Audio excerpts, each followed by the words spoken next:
अस्सलाम वालेकुम वरहमतुल्लाहि वबरकातुहू। अज़ीज़ तलबा, ये मैथ 9 चैप्टर 2 का एक्सरसाइज 2.1 है। इस चैप्टर में हम ऑलरेडी पॉलिनोमियल के बारे में पढ़ चुके हैं, उसकी खुसूसियात और उसकी कंडीशंस, उसके अक़साम। हमने उसमें पढ़ा था कि इसको टर्म के बेस पर तकसीम किया जाता है, इसमें कई एक टर्म हो सकते हैं। ऐसे ही हमने ये भी पढ़ा था कि इसे पावर के बेस पर भी तकसीम किया जाता है, जिसे हम एक्सपोनेंट कहते हैं। अब हम क्वेश्चन को हल करते हैं। इसमें पहला क्वेश्चन है 4x² माइनस 3x प्लस 7। अब यहाँ पे देखें, हमने पहले समझा था और हमें याद भी है, आप सब लोगों को भी याद होगा कि यह दोनों 4x² ये है, मिलकर के एक टर्म है, 3x ये एक टर्म है और ये प्लस 7 ये एक टर्म है। तो यहाँ पे 3 टर्म है।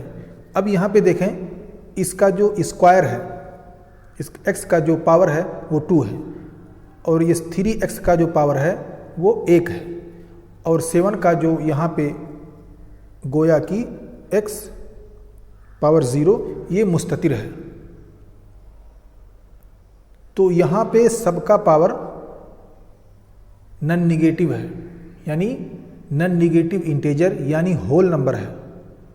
तो होल नंबर होना पहली शर्त है किसी भी एक्सप्रेशन के पॉलिनोमियल होने के लिए। किसी भी अलजेब्रिक एक्सप्रेशन के पॉलिनोमियल होने के लिए पहली शर्त यह है कि उसका जो एक्सपोनेंट है, उसका जो पावर है वो माइनस में नहीं होना चाहिए या फ्रैक्शन में नहीं होना चाहिए, बल्कि उसे होल नंबर होना चाहिए। अगर यहाँ पे -2 हो तो इसे नहीं माना जाएगा, अगर यहाँ पे 1/2 हो तब भी इसे नहीं माना जाएगा। और दूसरी शर्त यह है, ये इसका जो वेरिएबल है, जो वेरिएबल आता है x है या y है, ये अंडर रूट ना हो। यानी वेरिएबल जो जैसे फॉर एग्जांपल x है या y है, ये अंडर रूट नहीं होना चाहिए, क्योंकि जब अंडर रूट होगा तो ये इसकी जो पावर होगी वो 1/2 हो जाएगी और 1/2 ये होल नंबर नहीं है, इसलिए ये वेरिएबल नहीं, ये इसे पॉलिनोमियल नहीं माना जाएगा।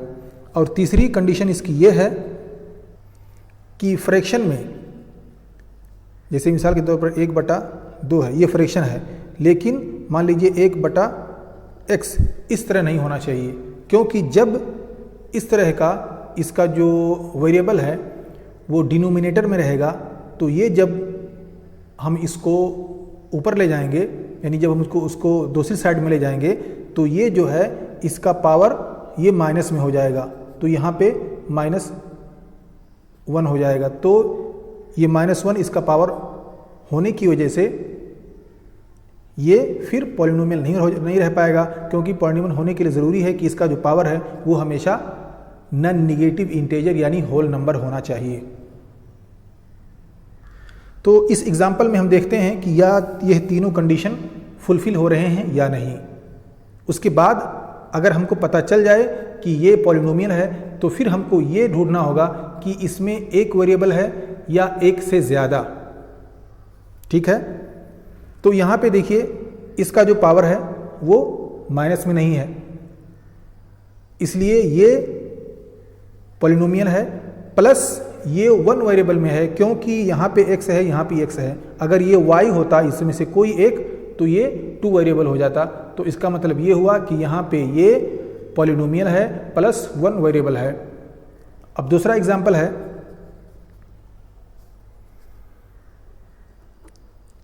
y² plus √2। अब यहाँ देखिए, मैंने कहा था कि x जो है वो अंडर रूट नहीं होना चाहिए, यानी वेरिएबल अंडर रूट नहीं होना चाहिए। वेरिएबल के अलावा कोई दूसरा नंबर अंडर रूट हो सकता है।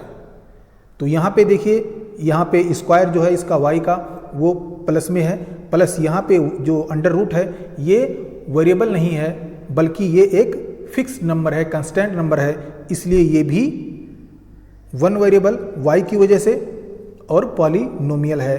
पॉलिनोमियल वन वेरिएबल इसे हम कहेंगे। ये भी कंडीशन पूरा कर रहा है और ये भी। तीसरा एग्जाम्पल,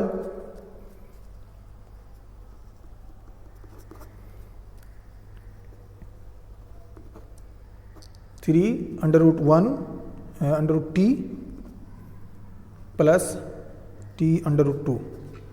यहाँ पे देखिए वेरिएबल जो है वो अंडर रूट है और इसको जब हम अंडर रूट से बाहर करेंगे तो इसका पावर -1 हो जाएगा, इसलिए इसे हम वेरिएबल पॉलिनोमियल नहीं कह सकते। वन वेरिएबल तो हो सकता है लेकिन ये पॉलिनोमियल नहीं हो सकता, तो यहाँ पे ये कंडीशन पूरी नहीं हो रही। उसकी वजह यह है कि इसका जो वेरिएबल है वो अंडर रूट है और अंडर रूट ऐसा नहीं होना चाहिए, ठीक है, बल्कि कोई दूसरा नंबर है। ये यहाँ पे सही है लेकिन इस जगह पे गलत है, ऐसा नहीं होना चाहिए। अगर इस तरह से है वेरिएबल जो है उसका अंडर रूट है तो वो पॉलिनोमियल नहीं हो सकता।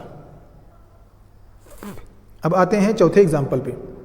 चौथा एग्जाम्पल है y, ये आपका वेरिएबल हुआ, प्लस 2/y। अब यहां देखिए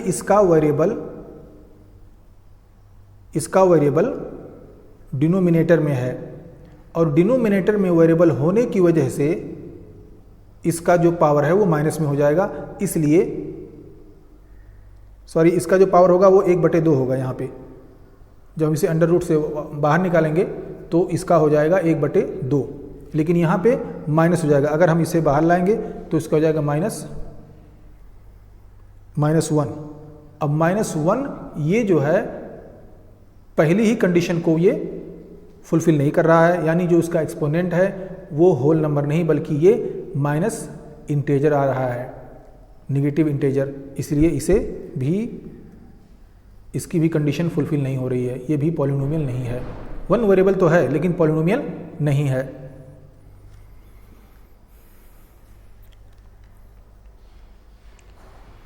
अब आते हैं पांचवें एग्जाम्पल पे। पांचवा एग्जाम्पल है x to the power 10 plus y power 3 plus t power 50।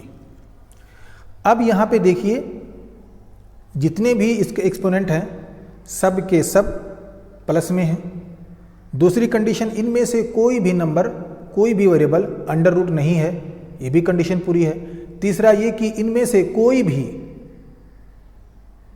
इसका वेरिएबल डिनोमिनेटर में नहीं है, इसलिए ये तो पॉलिनोमियल है लेकिन वन वेरिएबल नहीं है बल्कि 3 वेरिएबल है, क्योंकि x 1 हो गया, y 2 हो गया और t ये 3 हो गया। ये 3 वेरिएबल यहाँ हैं, इसलिए ये तो पॉलिनोमियल है लेकिन ये वन वेरिएबल नहीं बल्कि 3 वेरिएबल है, इसलिए ये भी कंडीशन यहाँ पे पूरी नहीं हो रही है सवाल के हिसाब से। ठीक, अब हम आते हैं दूसरे एग्जाम्पल पे। दूसरा एग्जाम्पल कहता है exercise right the coefficient of x square. ये हमारे पास एग्जाम्पल्स हैं, एक्सप्रेशन है। ये जो कोफिशिएंट है इसमें हमें x की जो कोफिशिएंट है वो बतलाना है, x स्क्वायर की। अब देखिए 2 plus x square 2 plus x, इसमें x स्क्वायर इधर है, इसका जो कोफिशिएंट है वो यहाँ पे 1 है, क्योंकि हम इस साइन के साथ हम इसको लिखेंगे, सिर्फ इसी को नहीं बल्कि इसके साइन के साथ, उससे पहले जो साइन होगा उसके साइन के साथ हम इसे लिखेंगे। तो यहाँ पे आएगा 1 कोफिशिएंट, क्योंकि ये असल में x स्क्वायर इसका 1 है। अगर इसका स्क्वायर करेंगे तो आपका 1 आएगा। कोई भी इसको वैल्यू आपने दे दिया अगर मान लीजिए, तो उसको हम जितना भी इसका वैल्यू होगा उससे हम 1 से ज़रब करेंगे तो वही हमको सेम वैल्यू मिलेगा। ठीक है, मान लीजिए इसको हमने 2 मान लिया तो 2 दूना 4 हो जाएगा और 4 को 1 में ज़रब करेंगे तब भी 4 रहेगा। तो यहाँ पे कोफिशिएंट जो इसका मुस्ततिर है, छिपा हुआ है, और वो है वो 1, हम साइन के साथ लिखेंगे। अब यहाँ पे आइए, इधर देखिए -x स्क्वायर है। अब -x स्क्वायर का कोफिशिएंट जो आएगा वो -1 आएगा, सेम इसी तरह से। अब यहाँ पे देखिए x स्क्वायर, उससे पहले जो है वो है π/2 यानी π/2, और हम जानते हैं ऑलरेडी पहले ही कि कोफिशिएंट वो अदद होता है, वो नंबर होता है जो x के साथ, वेरिएबल के साथ जुड़ा हुआ होता है। जैसे अगर हमको मिल जाए 2x² तो यहाँ पे 2 जो है वो कोफिशिएंट है। अगर हमको मिले x² तो गोया कि यहाँ पे एक मुस्ततिर है, वो उसका कोफिशिएंट है। और अगर हमको मिसाल के तौर पर हमको मिला 2x² y + 2। अब यहाँ पे हमसे कहा गया कि x² का कोफिशिएंट बतलाइए, तो इसका जो x है इसको यहाँ पे देखिए, इसको निकाल दीजिए, हमको बचेगा 2y, तो यहाँ पे इसका 2y इसका कोफिशिएंट है।